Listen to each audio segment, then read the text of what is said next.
Welcome to Change the Narrative. I'm your host, JD Fuller. I'm Susie Younger, an African-American licensed psychotherapist. I'm also a licensed therapist. We talk about the isms. We talk about the phobias. Anything that marginalizes and oppresses. As a white woman, I ask the questions white people are too afraid to ask. Everything we are not and everything we are is because of fear. Through a mental health lens, Susie and I will have difficult conversations with celebrity guests, political activists, and everyone in between. Our mind will tell us whatever we want to believe, but the truth lives in the body, and that's where change occurs.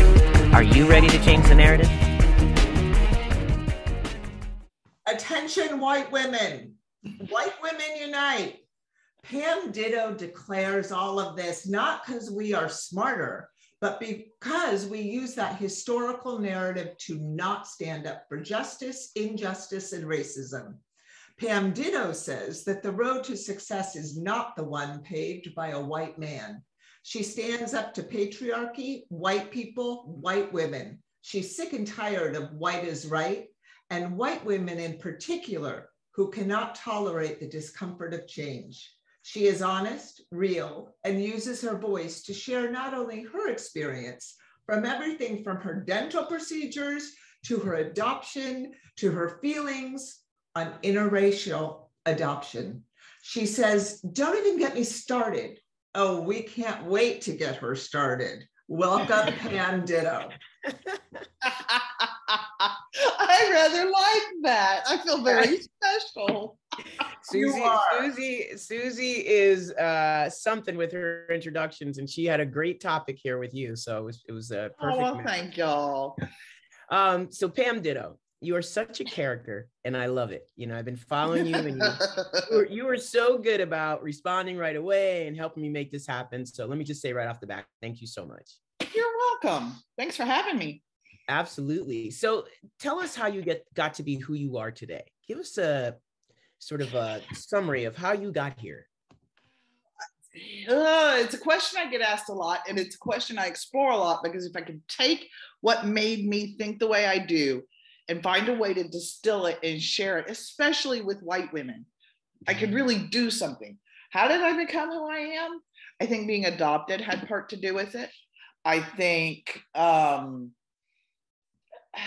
because growing up, I grew up, as you know, in a fairly elitist, white, WASP, insulated world, and it always felt ridiculous to me, and it always felt unfair.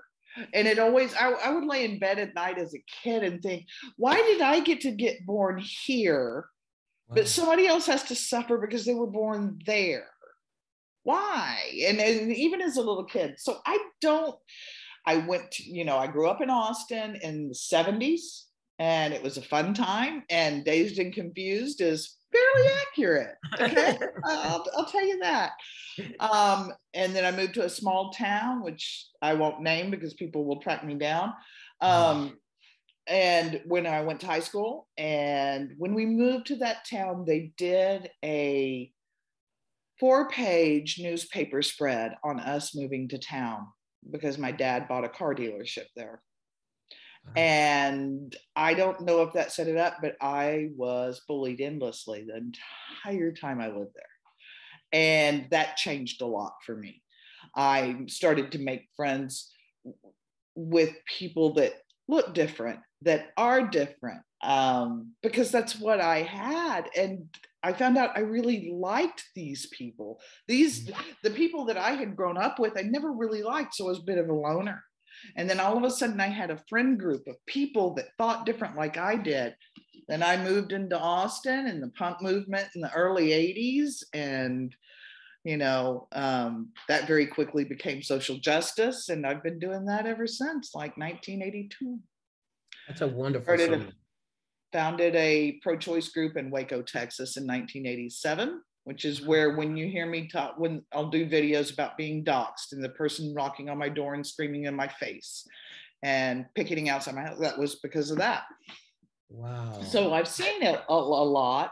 Yeah. It's just, I look at the world different. And me and my son talk about this all the time. Me and all my kids talk about this. Why do we see the world differently? Why did we not grow up and see just this flat level what's right in front of our face. Why do we, and I don't know. I wish I knew.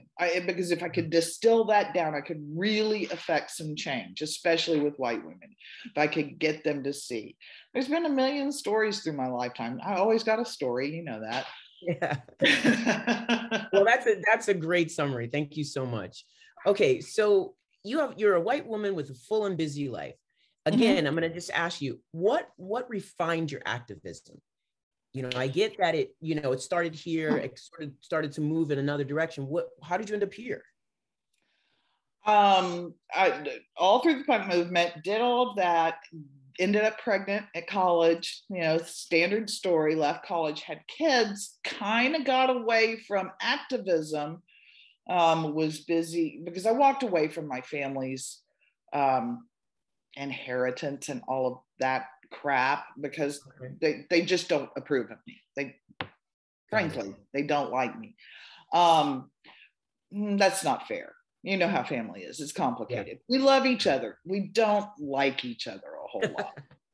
I get it. And so struggling just to make ends meet and get by, and turned around, and my youngest was in high school, and I was like, what have you been doing? And so I started to get out here and do work with the homeless. There's an organization here called PATH, People Attempting to Help. Very loosely got involved with that. Then started finding out about mutual aid. Then started registering people to vote, and doing it on my own via Craigslist early on. Just putting out, hey, I'll help you get your birth certificate. I'll help you get registered to vote. What do you need? And it just kind of took off from there. My views on it and the reason I don't like performative activists is fairly obvious. They do more harm than good. Yeah, I see. I mean, if you get involved in voter registration, voter suppression is enough to push you in the direction of social justice even stronger, right? Yeah. Yeah. Okay. And I worked on Ann Richards' campaign, and I've always been active in the Democratic Party and in those things. And that has actually, as my social activism has matured since, my daughter left high school, politics has become a kind of a back seat because it doesn't touch. It does and it doesn't. I want to go out and help people. I go down to the homeless camp that's down near the camp for the people that are houseless that is down by my house. And I sit down and I talk with them. I hang out. What do y'all need? I think you need this stuff, but I don't know. What do y'all need? And they'll tell me, well, this guy needs a tent. That guy needs a coat. Whatever it is, and we'll get it for them. Yeah, you're very, very grassroots. And I think that's what's, stayed true throughout, it sounds like, your journey is this grassroots. It is. And I think that comes from watching. My family was always really big in politics. My grandfather was friends with LBJ. My dad was friends with John Connolly, who was the governor that was shot in the car with Kennedy. Yeah. So there was always this elitist top level Democrat, which now has become very conservative with my family, but and it didn't feel any different. And it's like, where is the reality? Where's the texture? Where is the color? Where is the humanity in this? Let's get it off the page and let's get it into the real world. Excellent. I love it. Are you good with talking to us about your adoption? Yeah. Okay. Give us an idea about your feelings related to being adopted and adoption. Multi-level. My parents, which, as you've heard me tell stories, me and my mom do not see eye to eye on much of anything. But for their time frame, they did everything right. They were always open about it. It was never a taboo subject. But there is an inherent trauma that comes with it. When you're sitting there talking to your mom and she goes, "Oh my God, you look just like your grandma." Oh, I forgot. All of a sudden, you're the outsider again. Or even when she says you look just like your grandmother, and in your head, you're going, I can't. It doesn't make sense. So there is trauma that needs to be healed, and they're much better about doing that now. My frustration is that the adoption home I was, the maternity home, let's be honest, that I was adopted through, everybody else in Texas had to go to open records. You request your open birth records, you can get them, except for this one maternity home. And they will do it for you for a finder's fee. Well, my parents had donated thousands and thousands of dollars through the years. And I was pretty angry about that. It feels like blood money to me. But very early in the internet, they had the registries that you could go, and there was 1 million of them at one point, you know. And I went and did all that. I made contact with a lady from San Diego who had had a little girl on that day at that hospital, at that maternity home. And I was like, well, you've got to be my birth mother. What are the odds? And she goes, the one thing the adoption home would do is if both parties contacted them, they would tell you if you were a match. And they said, no, you're not a match. And I asked her, I said, how could that be? She said, you don't understand. They would take every girl that was due within 6 weeks to the hospital at one time and induce them all so they didn't have to be driving back and forth to the hospital. Oh my goodness. So yeah. Wow. So the one thing we know is that I'm Irish. We've done the DNA, or my kids have. I'm waiting on my results now. But we know what their dad's is, and we know what theirs is, and we can kind of discern that we know that much. But I don't have any, there's no DNA hits on the kids. So like there is a small chance that I could be one of the Irish stolen babies. Very small. That is so overwhelming. Thank you for sharing that. So yeah, it's a mixed bag. And my daughter just redid all the family photos to make a small, because my mom had, you know, the 12 photo albums. Yeah. She made one small one for my mom. And the one thing I'll tell you is she adores me. You can still look at the pictures that are taken in adulthood and how she interacts. She adores me. She doesn't understand me. She has no concept of how I think. And when I had my son, was the first time I could look at somebody and go, you process the world the same way I do, or at least similarly. Mm-hmm. And that was special. Yeah, that's so powerful. That's extremely powerful. And I know from working with kids who have been adopted that it's a particular journey for sure. Yeah. You give voice to something very specific that happened during a particular time and era. Yeah. That's even deeper in the struggle. So talk to us about your feelings related to interracial adoption. I don't think it is inherently evil. I think it is so incredibly difficult and almost insurmountable to do with the proper care for the child. Raising my son, and I've made note, and he's half Asian. We think, we don't know, and that's a whole nother story we can get into. And I raised him in a white world, largely, and with white family. And at this point, his dad was also adopted. His dad was adopted by a Mormon family. His dad is very not white. I mean, you couldn't make that mistake. And they changed his birth certificate to Anglo. And they paraded him around. And the things I didn't take into account were how broken he was.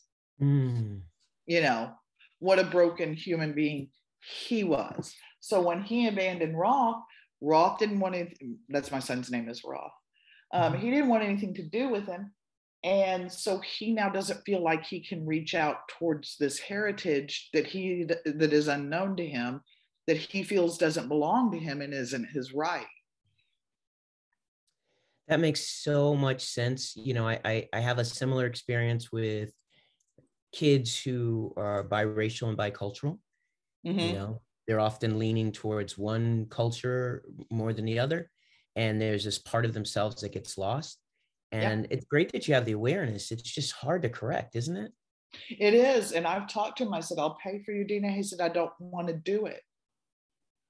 I don't want to do it. Quit asking me about it. I'm like, you're 30 years old. I'm not. Yeah. It's got to be his journey.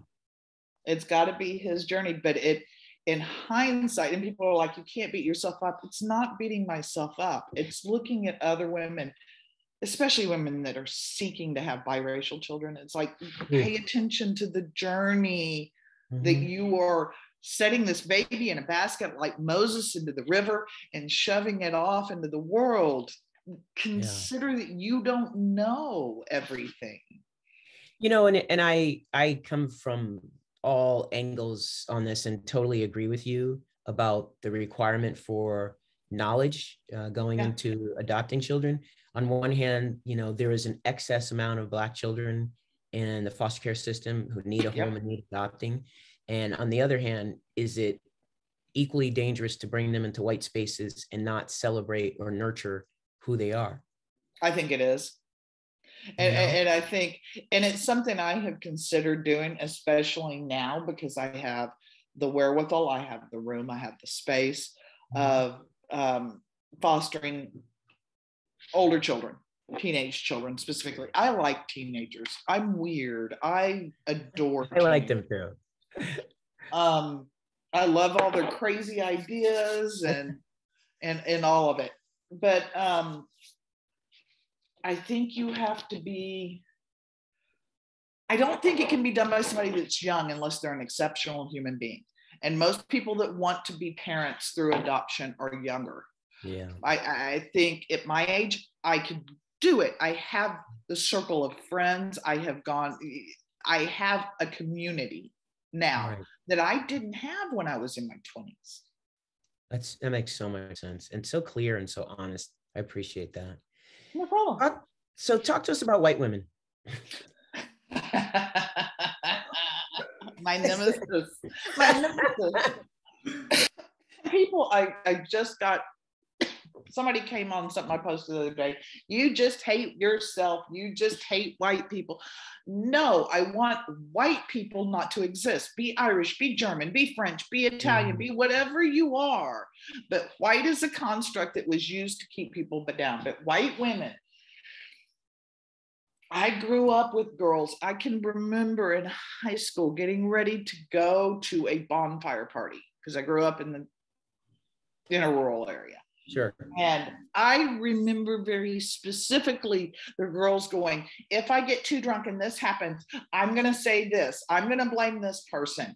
And this whole little thing of blaming somebody that was lower down the social totem pole, it's not a nice thing to say, lower down the social structure than they were by their view, that they could blame everything. They planned it. Wow. And I see the same thing with white women. I watched it, the first neighborhood we ever bought a house in. One night, all the women were like, we're going to go out to the club in Dallas. And I was like, okay. And I went, and I didn't drink that much because I didn't go clubbing that much anymore. Mm-hmm. This was before I was a stripper, actually. Oh, I love it. But you are full of surprises. They all went out and got hammered and picked up men and took, and then they're like, don't tell our husbands. And I'm like, well, hopefully you'll never ask because I'm not going to lie. But what are y'all doing? It's this mentality of competing with each other. You know, one sells Tupperware, one sells jewelry, one sells, but it's always a competition and it's always showing off for each other. And yet they don't like each other. Mm.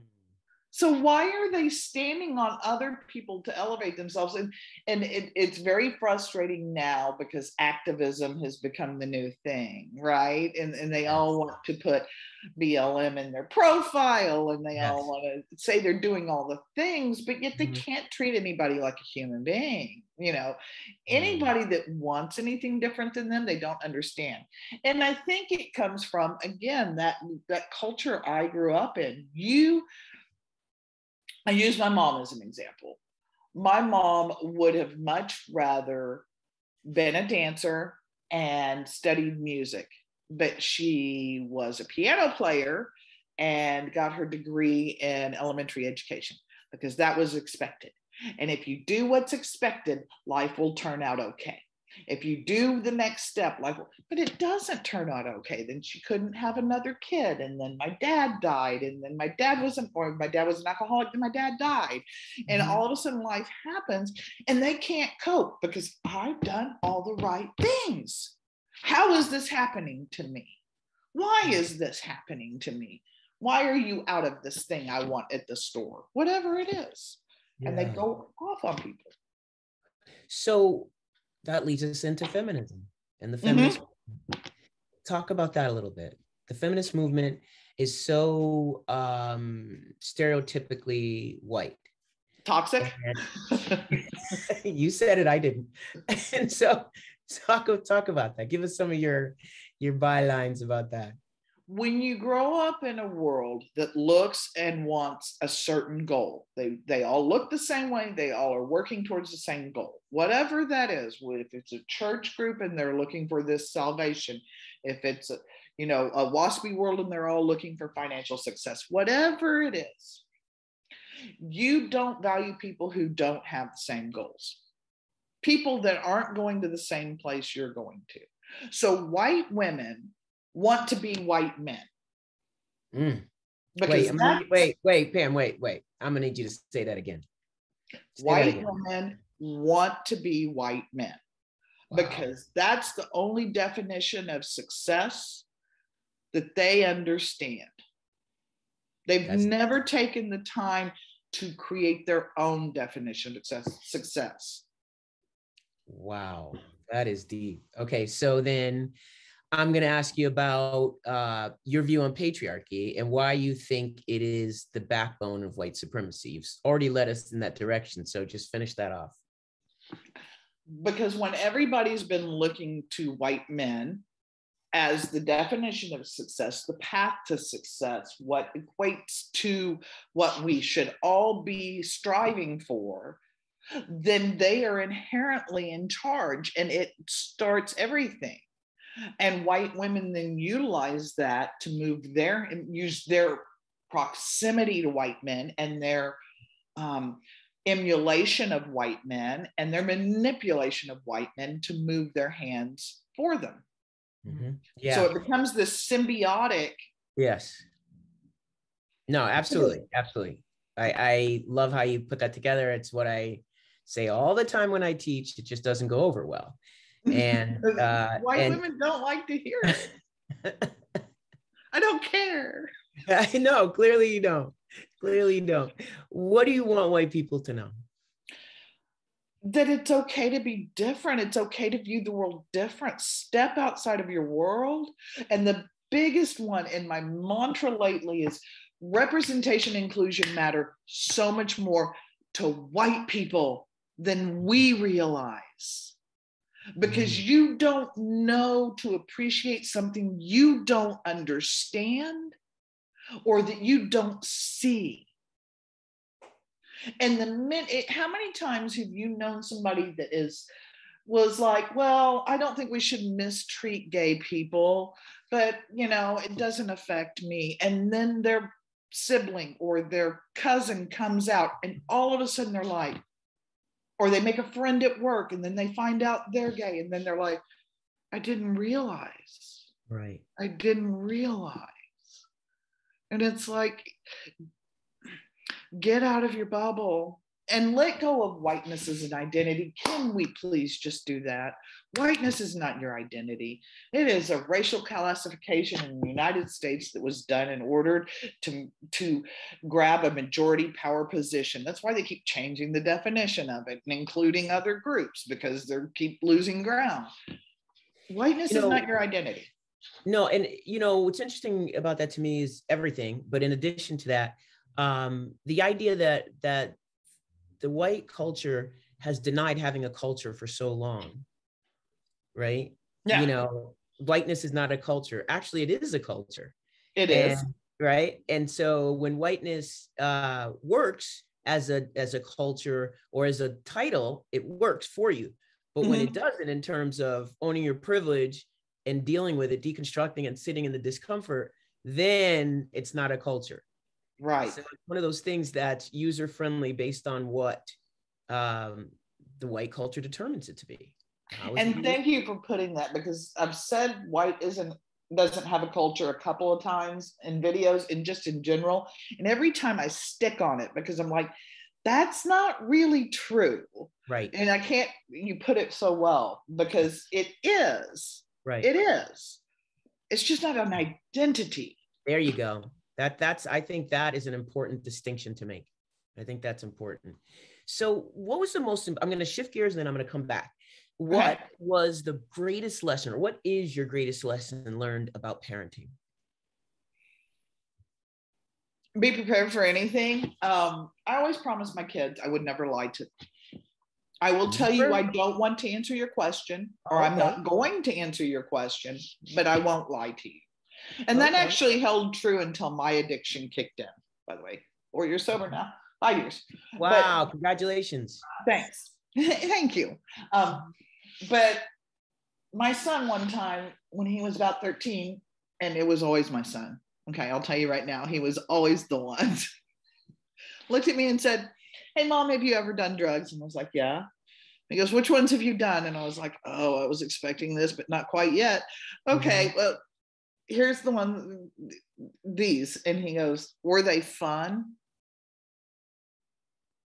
And you're like, well, I wasn't expecting that one. And you just answer honestly, the biggest thing with parenting is being able to admit you're wrong. And this is what I've told my daughter who just had her child. I told my son when he had his children. You have to be vulnerable enough and emotionally available enough for your children to be wrong. So how do you talk about the mistakes you've made without them wanting to experience it themselves? How do you think that works? How that works for you? Well, that particular question, what I answered is, at the time they seemed like a whole lot of fun, but I'll tell you, in hindsight, they were not, and they did way more damage than they ever anything positive they brought to my life. But luckily, I have built a good enough relationship and a trusting enough relationship. Big example: don't smoke. That was a big one with my kids. Do not smoke. Of all the things I've done, I was still smoking at the time, and I still do occasionally. And I was like, do as I say, not as I do. I don't do that to you often, but in this one, do as I say, not as I do. It is so bad. And they trust me enough because we have built that trust. They're like, Mom doesn't tell us. And to be open. I mean, you can be open and say, yeah, don't. But they're still going to do it anyway. My son had his first child at 17, Wow, okay. Yeah. And so when they do make the mistakes, you just got to stay there. You don't get to run away. That's great. Wow. How's he doing? He's doing good. That's great. Yeah, his son's going to graduate this year, his youngest. So. Oh my goodness.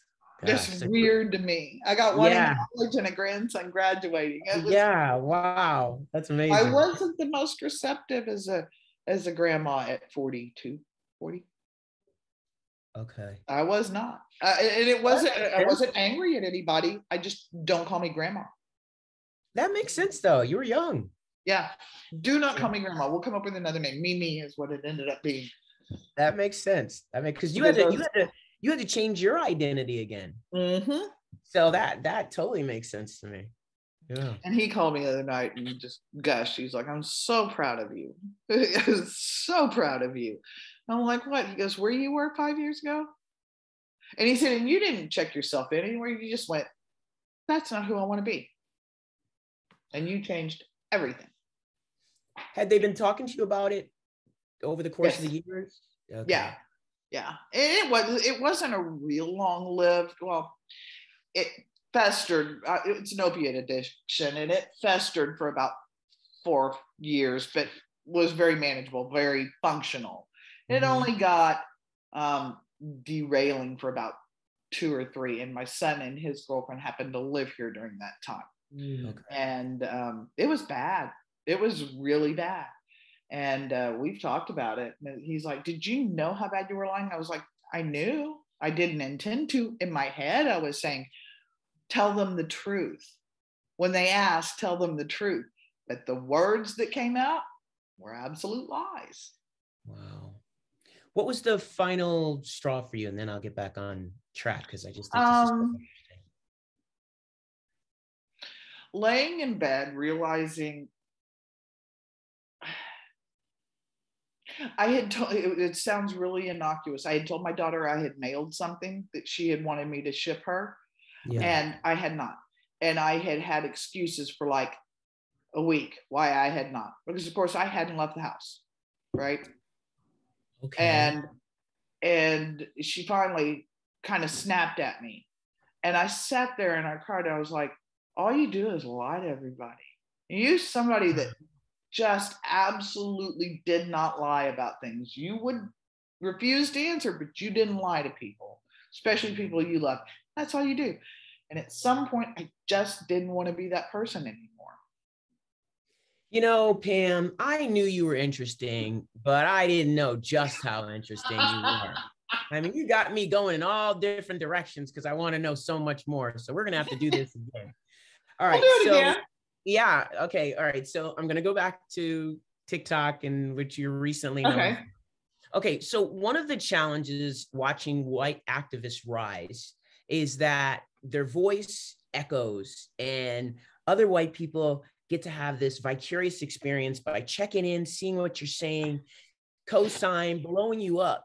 And then, you know, African Americans, people of the global majority like myself, have grown up doing this our entire lives. And we watch you blow up, and we watch other people from marginalized communities look at, you know, your white existence and say, you know, we're so grateful that this issue is being heard. And at the same time, we struggle with the fact that, well, damn, I've been doing this for my whole life and can't get that type of attention. How do you manage that? I mean, because we know white people listen to white people. This is problematic. How do you speak to this? What do you think about that? Oh, I hate the fact that I can say the exact same thing that you can say, and there's a dual layer with me because I'm middle-aged or a grandma-aged white woman. So there's the shock value of the things coming out of a face that looks like mine. So there's that, first of all. But I hate when I say something and people are like, oh my God, yes. And it's like, none of this is original. Guys, I learned this back in 1983. It would have been 1982 when I started I guess it was 1984 when I really started my social justice work in Austin, or activism in Austin. I learned this from then till now. And this from people who look like you, from my gay friends, from my trans friends, from my Hispanic friends. For me, that was a big one. It's not original. And it makes me, what really, really makes me uncomfortable is when I get, you know, Black, Indigenous, and other people who are going, yes, Queen, you're invited to the cookout. No, thank you. That's very sweet. I appreciate the sentiment. I'm not coming to the cookout. That's not my space. That's not for me.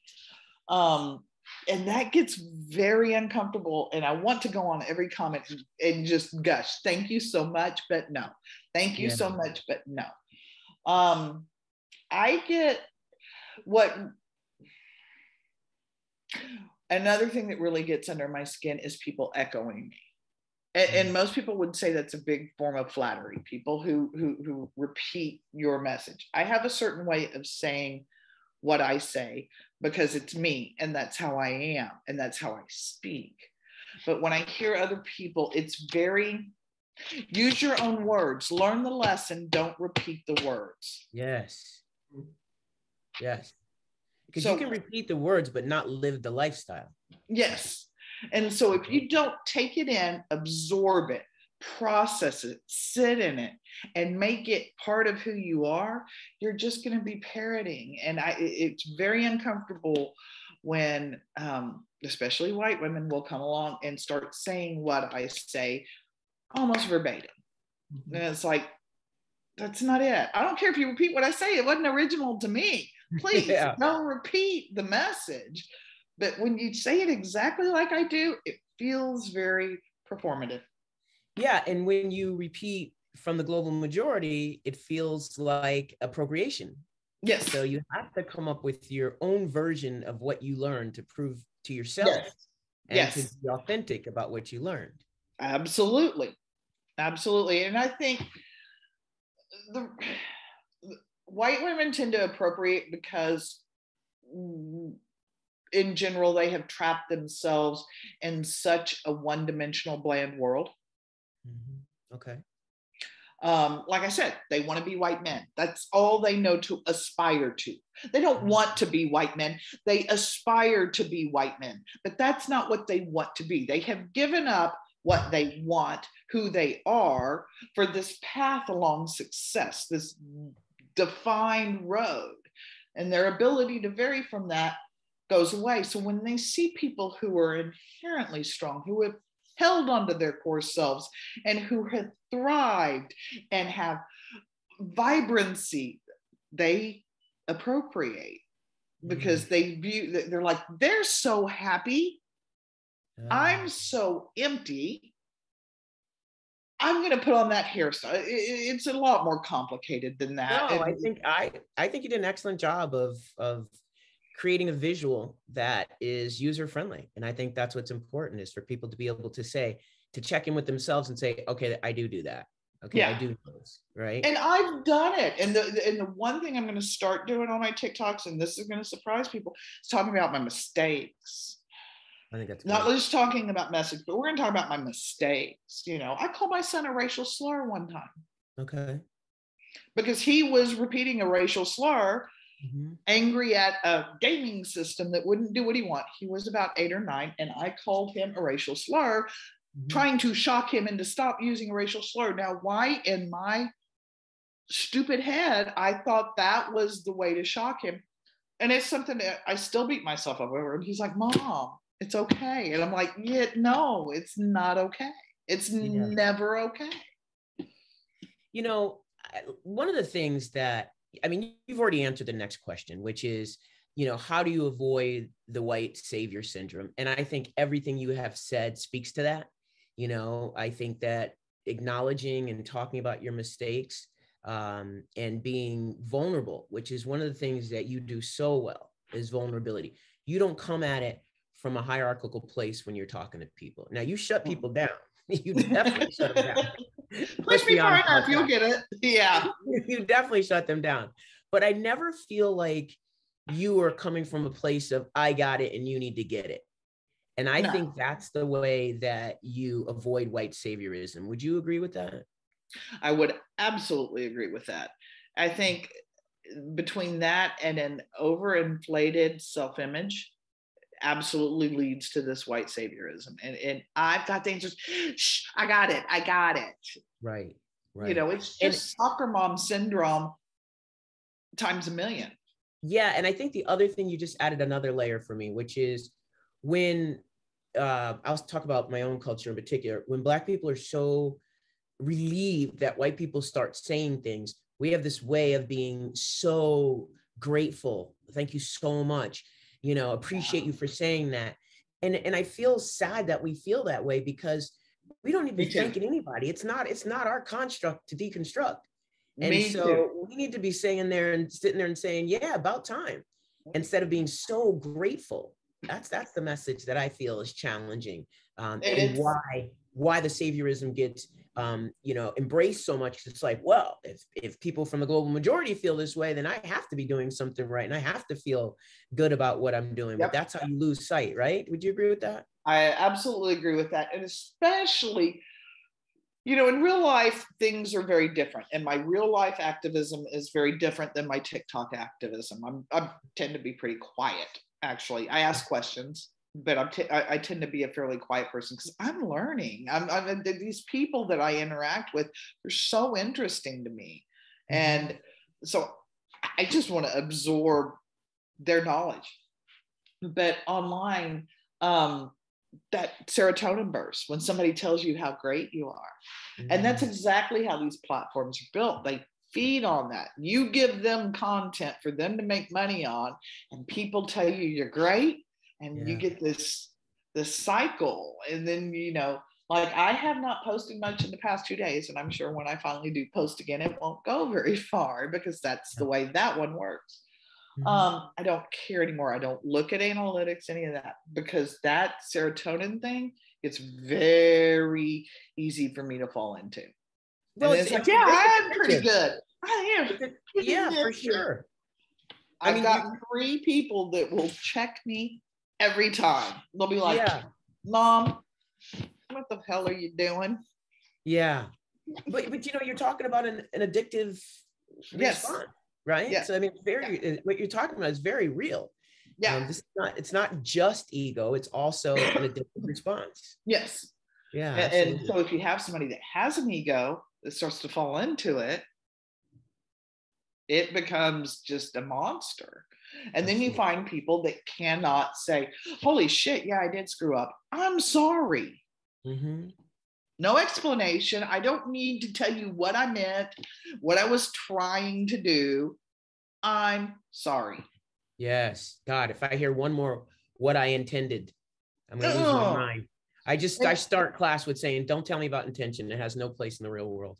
If you didn't raising my kids, I used to tell them, I don't care what you intended. You knocked the crap out of your sister with the end of the broom. I don't care if you meant to or not. That's what happened. That's great. Well, fam, you are lovely, smart, interesting, fun, a good time. Great. Yeah, you really just are so much more than I even knew and appreciated. And I it's clear you're already trying to change the narrative, but I want people to know where they can find you, and I want them to know what's next for you. All right. Right now, I'm on Pam I Am 1313 on TikTok.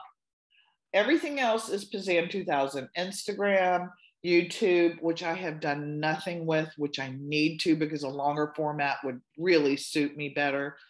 And I'm on, I think that's it. Is that it? Are you on Twitter and Twitch?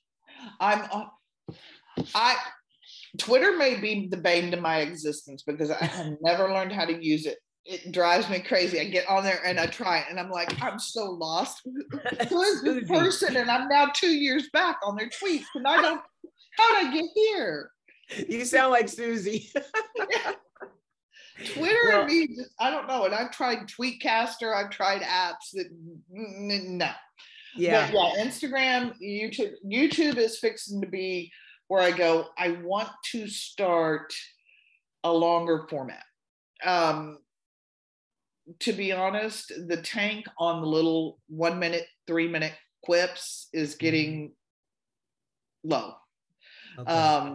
I want more like this. This is fun to me. Discussions with intelligent, open-minded people are what I live for.